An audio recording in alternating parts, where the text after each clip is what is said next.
आप सभी को मेरा नमस्कार। तो दोस्तों, आज मैं आपके लिए इस वीडियो में दशा माता के व्रत की दूसरी कथा लेकर आई हूँ। तो प्रेम से बोलिए दशा माता जी की जय हो। दोस्तों, एक समय की बात है।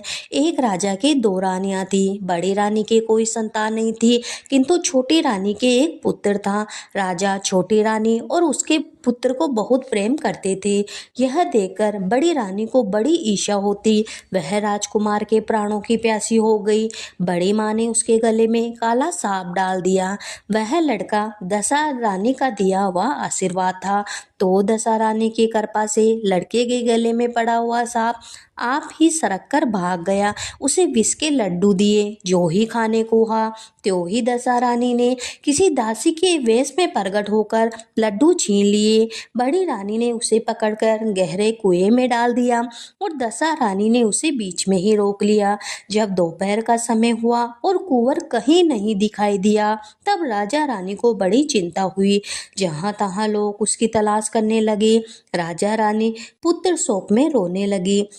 तब दशा रानी एक भिखारनी के वेश में राजकुमार को एक वस्त्र में छिपाए हुए भिक्षा के लिए रात द्वार पर आई। तब सिपाहियों ने धुतकार कर कहा, यहाँ तो राजकुमार खो गया है, तुझे भिक्षा की पड़ी है, चल हट यहाँ से। तब दशा माता बोली, भाइयों, पुण्य का प्रभाव बड़ा होता है। यदि मुझे भिक्षा मिल जाए तो संभव है कि खोया हुआ राजकुमार भी मिल जाए।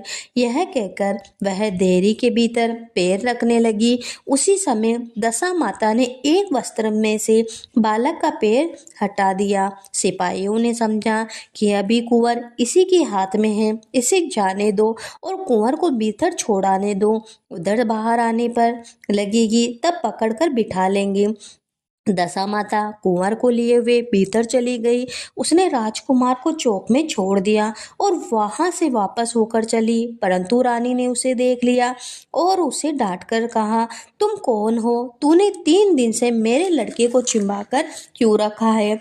तूने ऐसा क्यों किया? दशा माता उसी सहन ठहर गई। उसने कहा कि रानी, मैं तुम्हारे पुत्र को चुराने छिपाने वाली नहीं हूँ। मैं ही तो तेरी आराध्य दशा माता देवी हूँ। तुझे सचेत करने आई हूँ कि तेरी सोच तुझे ईर्ष्या करती है, वही तेरे पुत्र को मारना चाहती है। अपने पुत्र को कभी उसके पास न जाने दो। और सारा हाल कह सुनाया। माता बोली, मैं तुमको चेतावनी देने आई हूँ। तब दशा रानी भगवती के पैरों में पड़ गई। उसने विनती भाव से प्रार्थना की, जैसे आपने मेरे पुत्र की रक्षा की है, वैसे ही मेरे सुख सौभाग्य की भी रक्षा करना और मेरे यही आप सदैव रहिए। मुझसे जो सेवा पूजा बनेगी सो करूंगी। तब दशा माता ने कहा, मैं किसी के घर में नहीं रहती। जो श्रद्धा पूर्वक मेरा स्मरण करता है उसी के हृदय में मैं वास करती हूँ। मैंने तुझे साक्षात दर्शन दिया है। इसके उपलक्ष्य में तुम सुहागिन स्त्रियों को न्योता कर उनको यथाविधि आदर संस्कार से भोजन कराओ और अपने नगर में तथा राज्य में ढिंढोरा पिटवा दो कि सभी लोग मेरा डोरा लिया करे और व्रत किया करे। यह कहकर दशा माता अंतर्धान हो गई। रानी ने शहर भर की सौभाग्यवती स्त्रियों को निमंत्रण देकर बुलाया। उपटन से लेकर शिरोभूषण श्रृंगार तक उनकी यथाविधि सेवा सुपुत्र की। वह गहने आदि देकर आंचल भरे और भोजन कराकर खुशी खुशी विदा किया। शहर और राज्यों में भी ढिंडोरा पिटवा दिया कि अब से सभी लोग दशा माता का डोरा लेंगे और दशा माता का विधि पूर्वक व्रत करेंगे। ऐसा करने से राज्य में खुशी की लहर दौड़ गई।